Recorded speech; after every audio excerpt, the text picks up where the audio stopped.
여러분 안녕하십니까? 벤자민의 공식 포착입니다. 만나서 반갑습니다. 정말 오랜만에 다시 뵙습니다. 제가 마지막으로 영상 올린 뒤에 3주가 좀 지나가는 것 같아요. 그래서 다시 시작하는 마음으로 이제 또 여러분들과 영상에서 계속 이야기 나눌 텐데요. 오늘 이제 에코프로 공시 내용 좀 말씀드릴 거고, 제가 좀 쉬고 있는 동안에 중요한 공시가 나왔는데 그거를 말씀을 못 드렸어요. 이거는 여러분들께서 좀 잘 기억해 두시면 좋을 것 같아요. 그리고 오늘 같은 경우는 한국 시간으로 이제 트럼프 미 대선에서 당선이 확실시 되었죠. 거기에 대한 영향으로 2차 전지 전반적으로 다 하락했습니다. 자, 그래서 첫 번째로는 지금 여기에서 저희가 뭐 공시도 중요하고 뭐 이 트럼프가 당선되고 난 다음에 이제 환율, 채권, 금리 뭐 이런 부분들 봐야 될 변수들, 그리고 또 예측하기 힘든 부분이 많잖아요. 그렇기 때문에 이 트럼프가 당선돼서 이 인플레이션 감축 법안, 어떤 정책 관련된 변화된 부분에서 저희가 어떤 방향으로 좀 생각해 보면 좋을까, 여기에 대해서는 과거 사례들을 좀 잘 저희가 좀 체크해 볼 필요도 있을 것 같습니다. 트럼프 같은 경우에는 좀 패턴이 그런 것 같아요. 상대편의 어떤 정책이나 그 다음에 법안이 통과됐던 것들, 이런 것들을 막 그냥 비판하는 거죠. 내가 되면 저거 다 폐기하겠다. 오바마 케어도 마찬가지였었고, 그 다음에 또 과거 입장 변화 정책 중에서 북미 자유무역 이 관련해 가지고도 초기에는 트럼프가 과거 재임 시절에는 미국 역사상 최악의 무역 협정이라고 비난하면서 폐기하겠다고 강하게 주장했었습니다. 그런데 입장 변화가 있었어요, 실제로는. 완전히 폐기하지 않고 멕시코하고 캐나다하고 재협상해서 USMCA를 만들었죠. 이게 신북미 자유무역 협정이라는 표현도 썼는데, 이 새로운 협정 만들고 일부 조건을 미국에게 유리하게 수정했다. 그리고 오바마 케어 같은 경우도 몇 가지 조항에 대해서 축소 정도 된 거지 폐기를 하지 못했어요.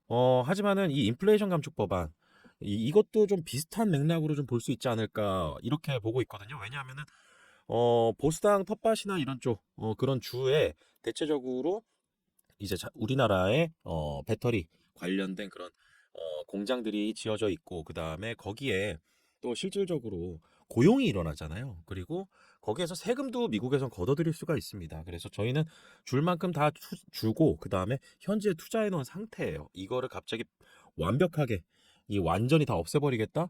이 부분은 좀 쉽진 않은데, 그런데 미국에게 좀 더 유리한 방향으로 변화될 수 있는 가능성, 이 부분에 대해서 불확실성이 있으니까 증시에서 그렇게 돈이 많이 2차 전지에서 나간 거고, 그 다음에 이 부분 관련해서는 저희가 100% 예측하는 거 사실 뭐 어떤 현상이나 좀 쉽지는 않죠. 뻔히 눈에 보이는 것들이 있을 때는 있지만은, 지금 이거는 결국에는 트럼프가 좀 쥐고 있는 부분이고, 기업 입장에서는 여기에 얼마나 또 로비도 좀 잘하고, 그 다음에 한국 정부도 여기에 얼마나 또 줄 거 주고 받아올 거 받아오느냐, 이런 부분들을 저희가 좀 대응의 영역으로 잘 관찰하고 모니터링하는 게 중요할 것 같습니다. 그래서 지금 이런 기사도 좀 오늘 올라왔거든요. 이 단독으로 이 트럼프 시나리오별 대응, 배터리, 한국 배터리사 수장들에게 직접 들었다. 그래서 단독으로 나왔는데 내용이 뭐 크게 뭐 있지는 않아요. 사실 이분들도 어떻게 100% 예측을 할 수가 있겠어요.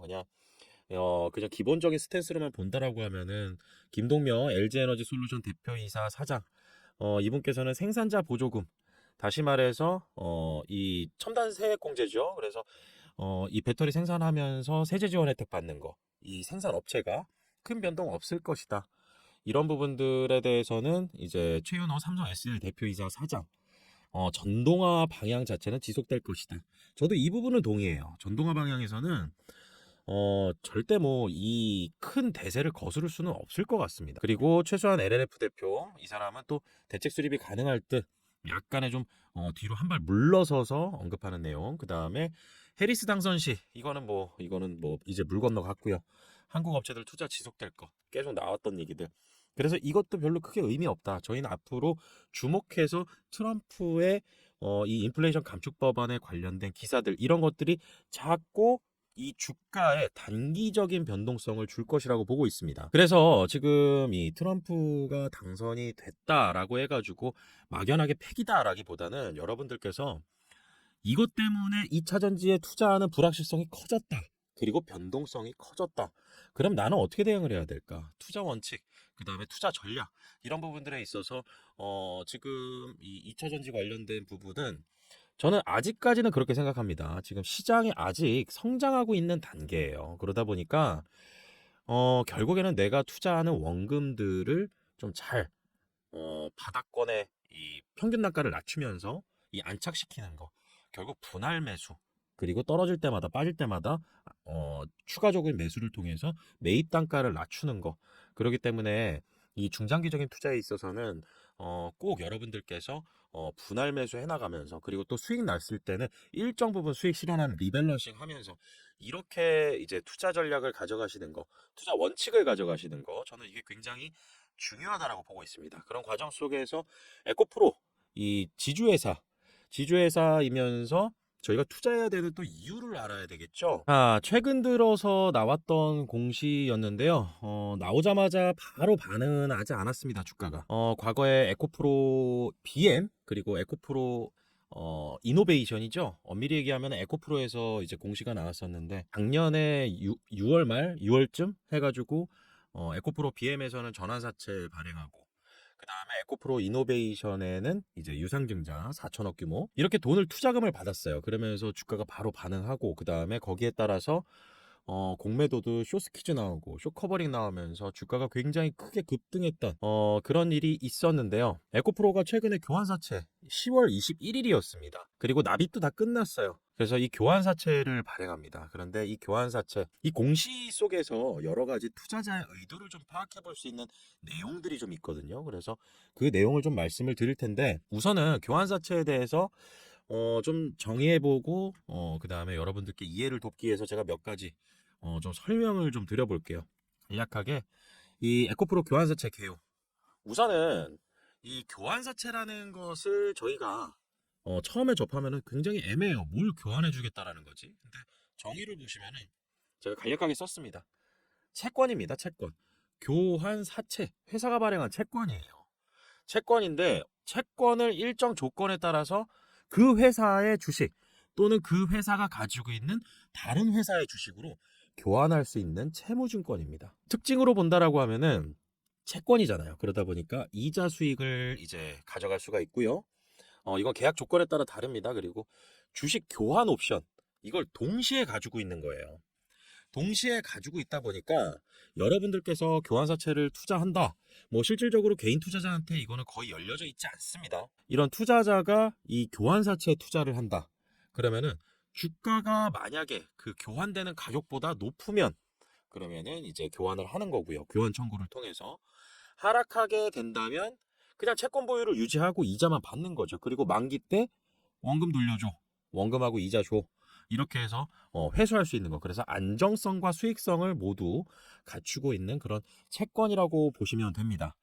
그런데 지금 에코프로 조건 같은 경우는요. 표면 이자는 그러니까 쿠폰 금리라고 하거든요. 내가 여기에 이제 투자를 하고 이 어떤 회사에 투자를 하고 거기에 첫 2년간은 이자가 0%입니다.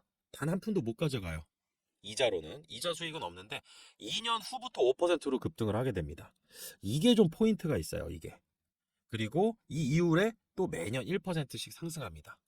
그리고 만기는 이게 2024년도잖아요. 이게 지금 54년도예요, 만기가. 그렇게 되면은 30년 만기짜리 채권이에요. 이 투자자가 진짜 30년 동안 들고 있으려고 이렇게 하는 거냐? 이거 아닙니다. 제가 이제 조금 더 공시 보면서 설명을 드릴 텐데, 이렇게 이 30년 만기짜리 채권으로 교환사채를 발행하잖아요. 그러면은 이거 자본으로 인정되는 채무증권으로 잡히게 됩니다. 그러니까, 채무증권이면서, 이 부채로 잡히지 않아요. 그렇기 때문에 이거 재무제표상 좀 유리한 부분이 있습니다. 그리고 이자율 조건보다 2년 이내에, 다시 말해서 이 이자율 2년 후에 5% 받겠다고 들어오는 게 아닙니다, 이거. 이거는 2년 이내에 주가 상승으로 교환 청구가 주 목적이 될 것입니다. 이 투자자에게는. 그래서 이 부분을 가지고 여러분들하고 공시 잠시 간략하게 좀 살펴볼 텐데요. 여러분들께서 이 교환사채 이제 내용 정리 어느 정도 되셨을 테니까 에코프로 교환사채 이 내용들을 하나하나 제가 빠르게 좀 설명을 드려볼게요. 우선은 이제 채무상환자금의 150억, 그 다음에 타법인증권 취득자금, 이거 에코프로 HN 유상증자 참여하기 위함입니다. 그래서 이 돈만 바라본다라고 하면은 이게 에코프로가 과연 이 부분 가지고 더 성장을 할 수 있는 게 있나? 이 돈만 딱 보잖아요. 그러면은 이 투자금이 들어온다라고 하면은 채무상환 자금, 타법인증권 취득자금도 에코프로 HN이 아니라, 그리고 또 사용하는 자금도 뭐 시설 자금이다. 그래서 공장을 더 늘리겠다 해가지고 에코프로 이노베이션 아니면 에코프로 CNG 이런 기업들에게 더 투자를 한다. 그리고 그런 회사를 통해서 어떤 회사를 또 인수합병한다라고 하면서 아직 상장이 안 된 비상장 회사의 기업 가치를 높이기 위한 작업이라고 한다라 그러면 이거는 좀 어느 정도 납득이 되기는 해요. 다만 여기서 이 투자자들 누군지 한번 볼까요? 이 투자자들이 쭉 내려서 보면은 이 미래에셋증권 이게 펀드 신탁업자 지위에서 지금 보면은 오라이언 외자닌 이 오라이언 자산운용입니다. 오라이언 자산운용이고요. 그 다음에 칸서스 자산운용, GVA 자산운용. 그 다음에 여기에 신한투자증권, DB금융투자, 뭐 미래에셋증권 이렇게 해가지고 이 증권사들도 자기가 자기 회사 돈이 있어요. 그 회사 돈을 굴리거든요. 그래서 고유 계정이라고 합니다. 그래서 이 증권사들도 자기네들 회사 돈을 가지고 자기 자산을 증식시키는 거, 이러한 투자 활동들을 하는데 이렇게 증권사들 들어오면 대부분 그렇다라고 보시면 됩니다. 그러면은 이런 투자자들이 지금 아무것도 없이 에코프로 HN에 투자한다라고 하는데 이 에코프로의 기업 가치에 영향을 주는 그런 회사의 에코프로 자회사 중에 아직 상장 안 된 그런 회사의 기업 가치를 올릴 수 있는 그런 회사에 투자한다라는 것도 아닌데 이걸 돈을 주는 거잖아요. 그리고 조건도 어때요? 30년 만기 채권으로 하고. 그러니까 이렇게 발행을 했을 때 이거는 에코프로 입장에서 상당히 유리한 입장입니다. 유리한 입장. 유리한 조건으로 이렇게 발행을 한 거예요. 그리고 여기에서 한 가지 기간적인 부분이 있다라고 하면은 아까도 말씀드렸었죠. 이거 발행후, 사채 발행후 이거 돈 납입한 날입니다. 10월 23일 날 돈 들어왔어요. 그래서 2년이 되는 날의 다음 날, 그래서 2년째 되는 다음 날부터 연 5%씩 표면금리, 쿠폰금리라고 합니다. 연 6%, 7%, 4년까지 해가지고 이렇게 늘어나요. 그러면은 에코프로 입장에서는 이렇게 교환사채 발행하잖아요. 그러면은 이 투자자들하고의 어떤 이 거래하는 그런 조건들이 좀 있거든요. 그래서 여기서 우리가 30년 만기 채권으로 너네들 부채 안 잡히고 재무제표상 그렇게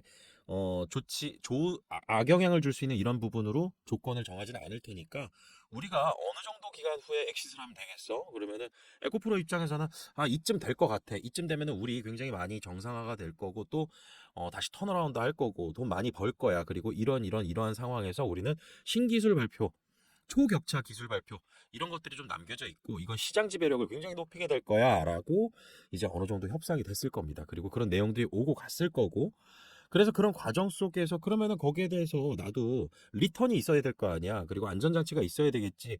너네들이 그렇게 말로만 한다고 해서 다 믿지는 않아. 그렇기 때문에 우리가 이런 조항을 좀 한번 정해도 보자라고 하는 것들이 이런 금리 조건으로 하는 경우가 대부분이에요. 너네 그거 못하라고 하면은 우리는 주가 차익 목적으로 지금 2년 동안은 금리 하나도 안 받아가는 표면금리 0%로 가져가는데 그렇지 않다라고 하면 너는 이렇게 그 이후부터는 이렇게 금리 이렇게 세게 쳐서 나한테 줘라고 하는 거죠. 그래서 지금 여기에 투자자들 입장에서는 저 기관 자금이죠 대부분 다. 그래서 이 교환가액이 92,200원입니다. 이거 리픽싱 조항도 없어요. 이 주가 떨어진다고 해가지고 교환가액 조정하는 거, 떨어진 가격에 조정시켜주는 거 이것도 없기 때문에 92,200원보다 높은 가격을 노리고 들어오는 것이고요. 그걸 언제부터 할 수 있느냐? 이 교환 청구 기간 한번 보세요. 2024년 11월 24일입니다. 돈 언제 냈죠? 10월 23일 날 했어요. 그런데 교환 청구는 2024년 11월 24일부터 이게 가능해요. 전환사채 같은 경우는 1년 동안 전환을 못 합니다. 그런데 교환사채는 회사가 가지고 있는 자기 주식, 그래서 에코프로 김영식 보통주입니다. 교환 대상이 자기 주식. 이렇게 해가지고 에코프로 주가 상승을 노리고 에코프로 주가의 상승을 노리고 이렇게 투자자가 들어온 것이라는 거. 그리고 교환사채 같은 경우는 기본적으로 전환사채보다는 이런 교환 청구 기간 있죠. 11월 24일 이런 날을 전후로 해가지고 회사가 어떤 좋은 재료로 발표하는 경우가 종종 있습니다. 저 벤자민의 공식 포차 과거에 이 텔레그램 채널 참여하셨던 분들은 기억하실 거예요. CS 윈드 같은 경우 교환사채 발행하고 교환 청구 기간에 실적 발표하면서 주가가 엄청나게 급등을 했었거든요. 그래서 요런 날짜에 뭔가 회사가 발표할 거리가 있지 않을까라고 하면서 저도 바라보는 부분이 있는데, 그런데 중요한 거, 여러분들께서 지금 이런 것들에 대해서 그러면 에코프로가 주가가 상승하려면 뭐가 잘 돼야 되지? 양극재 많이 팔려야 되지? 에코프로 BM 잘 나가야 되지? 그러면 에코프로 BM이 10% 올라갈 때 에코프로 같은 경우는 5%도 못 올라요. 그러면은 에코프로가 잘 나가려면은 뭐가 있어야 되느냐? 상장 안 된 회사. 에코프로 이노베이션 있죠. 그리고 에코프로 CNG 있습니다. 이 두 회사 공통점이 있어요. 이 비상장 단계인데 이 회사를 만들고 운영함에 있어서 이 회사에 직접적으로 이 투자금을 받아요. 그래서 IPO 목적으로 투자금을 받습니다. 에코프로 이노베이션에는 이제 사모펀드들 들어와 있고요. 에코프로 CNG는 블루런 벤처에서 또 들어가 있습니다. 여러분들 에코프로 머티리얼즈 아시죠? 에코프로 머티리얼즈 상장하기 전 단계에 이 투자 회사죠. 블루런 벤처스가 여기에 미리 투자를 해서 2대 주주로 되어 있어요. 2대 주주. 그런데 이게 에코프로 CNG에도 또 들어와 있습니다. IPO 목적이에요. 100%. 그래서 에코프로 이노베이션, 그 다음에 에코프로 CNG. 여기는 아직 상장이 안 된 단계에서 이 회사에 좋은 이슈가 생겼을 때는 이거는 에코프로 주가에 영향을 줄 수밖에 없다. 그렇기 때문에 저는 여기서 바라볼 부분은 에코프로 이노베이션과 에코프로 CNG 쪽, 이쪽입니다. 이 두 가지에서 나오지 않으면 지금 한번 보세요. 에코프로 머티리얼즈 상장회사죠. 에코프로 HN 상장회사죠. 그리고 에코프로 BM 상장회사죠. 에코프로 EM은 이제 에코프로 BM과 삼성 SDI와 합작법인이죠. 이거는 관계 그렇게 크게 있지 않습니다. 그리고 에코프로 BM과의 합작법인이에요. 그렇기 때문에 남아있는 회사 이거 두 가지밖에 없어요. 게다가 여기에는 이 투자금들 받아 있고 투자금들 받아놓은 상태이고 목적 자체는 에코프로 이노베이션의 상장, 에코프로 CNG의 상장이에요. 상장 전 단계 에코프로 이노베이션과 에코프로 CNG의 기업 가치를 좀 올려주는 그런 어떤 작업들이 좀 있어야 되겠죠. 경영을 좀 해야 될 거고요. 자, 그리고 추가적으로 여러분들께 이 공시 하나 또 말씀드릴게요. 에코프로가 과거에 그러면은 이번 교환사채 말고 과거에 또 발행한 적이 없었나? 교환사채를 있었습니다. 이게 2020년 6월 10일이에요. 교환사채 19회차 교환사채를 800억 발행합니다. 그런데 중요한 거 여러분들께서 이 교환사채 공시 나오게 되면은 무조건 에코프로가 냈다고 해서 에코프로 주식으로 교환해 주는구나. 투자자들이 기관 자금이면은 에코프로 주가 상승을 노리고 들어오는 거구나. 그리고 표면이자가 0%다. 100% 이거는 주가 차익 목적이구나. 이렇게 생각하셨다가는 판단을 잘못할 수가 있습니다. 이때 당시 에코프로가 교환사채를 발행하긴 해요. 800억 규모로요. 이자율도 0%예요. 그리고 여기 보시면은요. 이 교환 대상이 달라요. 에코프로 BM의 김영식 보통 줍니다. 아까는 에코프로가 발행하는 교환사채는 교환의 대상이 에코프로였죠. 그리고 여기에 투자하는 투자자들은 에코프로의 주가가 오르기를 바라고 들어오는 겁니다.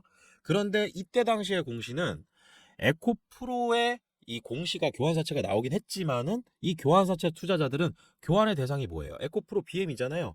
그럼 에코프로 BM의 주가가 올라갔을 때 교환 청구를 한다라는 거죠. 그러면 여기서는 에코프로 BM의 주가가 좀 올라갈 가능성이 있겠구나라고 해서 이때 당시에 엄청나게 수익 보고 나가는 그러한 상황이 벌어졌습니다. 이거는 무상증자하기 전 단계였거든요. 그러면은 여기에서 이제 1대3, 1대3 무상증자 했었으니까, 가격은 이제 4분의 1 정도로 본다라고 하면은 한 3만 원대, 3만 3천 원? 이 정도 가격선에서, 당시에 이제 교환 청구를 할 수 있었었고, 여기에 투자하는 투자자들, 여기 보시면은, 어, 오라이언, 오라이언 자산운용. 아까 그 24회차 이 교환사채 이거 관련해서도 오라이언 자산운용 있었잖아요. GVA 자산운용이 있었고 그 다음에 뉴그린 신한 메자닌. 그래서 이거는 또 신한 쪽에서 신기술 투자조합 만들어서 들어온 거. 그 다음에 DS투자증권 들어왔던 거. 그리고 시너지 자산운용, IBK 금융그룹. 이것도 기관 투자자. 그리고 에코프로 BM의 주가가 오르기를 바라고 에코프로가 발행한 교환사채에 투자를 했다라는 거죠. 그래서 좀 정리를 해보자라고 하면은 여러분들께서 지금 이런 공시가 나오잖아요. 그러면은 어 우선 첫 번째로 교환의 대상이 무엇인가 했을 때 지금 에코프로는 에코프로의 자기 주식이다. 그러니까 에코프로의 주가가 올라가야 된다. 에코프로의 주가가 올라가야 되고 그 다음에 이 투자자의 목적 자체가 지금 사용되는 돈이 에코프로가 가지고 있는 상장이 안 된 회사, 다시 말해서 에코프로 이노베이션이나 아니면은 에코프로 CNG나 에코프로 CNG 아니면은 이런 회사들 관련해 가지고 쓰여지는 돈이 아니라 지금 대부분은 에코프로 HN 유상증자 발표에서 에코프로가 최대 주주다 보니까 거기에 참여하기 위한 돈을 대주는 거잖아요. 그러면은 여기서 저희는 에코프로 주가가 그럼 상승할 만한 재료가 아닌데 왜 과연 투자자들이 투자를 했을까? 이 부분을 바라봐야 되고요. 그 다음에 주목해서 바라봐야 되는 사업부. 에코프로 주가가 올라갈 때에 바라봐야 되는 사업부가 어딜 것이냐라고 하면은 에코프로 이노베이션하고 CNG 여기에 이슈거리들을 잘 봐야 된다라는 거죠. 그래서 에코프로 BM만 그냥 마냥 보고 있으면 안 되고 그 다음에 또 에코프로 이노베이션 같은 경우는 리튬 사업을 하다 보니까 여기에 있어서 신규 광산 투자 늘어나면서 리튬 가격 변동이 어떻게 일어나는지 이런 부분들을 좀 잘 살펴봐야 되겠죠. 그래서 여러분들하고 이런 내용 관련해 가지고 계속 업데이트 해드리면서 공부하는 그런 채널이 하나 있습니다. 지금 이 주하사라고 보이시죠? 주식하는 사람들.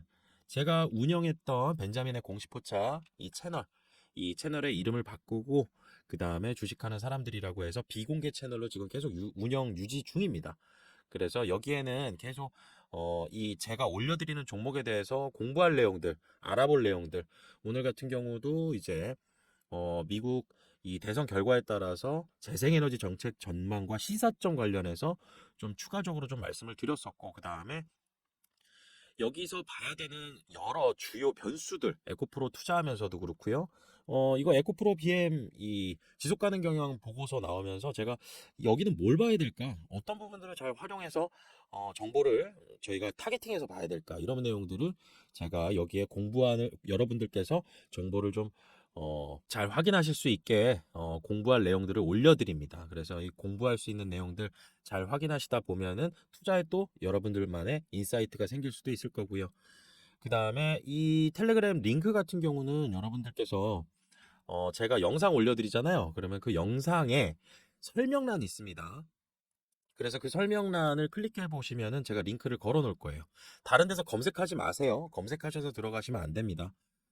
공식 유튜브 채널을 통해서만 저는 모든 정보들을 오픈드리니까요. 여러분들께서 이 내용, 링크 잘 찾아서 들어오시면은 이 텔레그램 채널 안에서 양질의 정보들, 그리고 또 여러분들이 제가 생각하는, 그리고 또 주식하는 사람들, 저와 함께하는 사람들이 알려드리는 그런 인사이트들 확인하실 수가 있을 겁니다. 투자 판단에 도움이 되실 테니까요. 영상 설명란 잘 참고해 보시고요. 오늘 에코프로 그리고 또 2차 전지 제가 굉장히 관심 있어 하는 분야인데 불확실성이 너무 커졌어요. 하지만은 이러한 상황 속에서 또 기회가 발생할 수 있다라는 거, 기회가 만들어질 수 있다라는 거. 그런데 여기에는 또 투자에 대한 전략이 필요하다라는 거. 이런 부분들을 생각했을 때 굉장히 좀 부지런하게 정보들을 좀 많이 알아봐야 되는 그런 시기가 되지 않나. 편안한 시기가 아닙니다. 굉장히 민감하게 반응해야 되고 민감하게 정보들을 찾아다녀야 되는 시기라고 생각합니다. 앞으로 또 더 좋은 영상으로 다음 시간에 연결시켜서 또 말씀을 드릴 거고요. 오늘 영상은 여기서 마치도록 하겠습니다. 구독과 좋아요는 큰 힘이 됩니다. 벤자민이었습니다.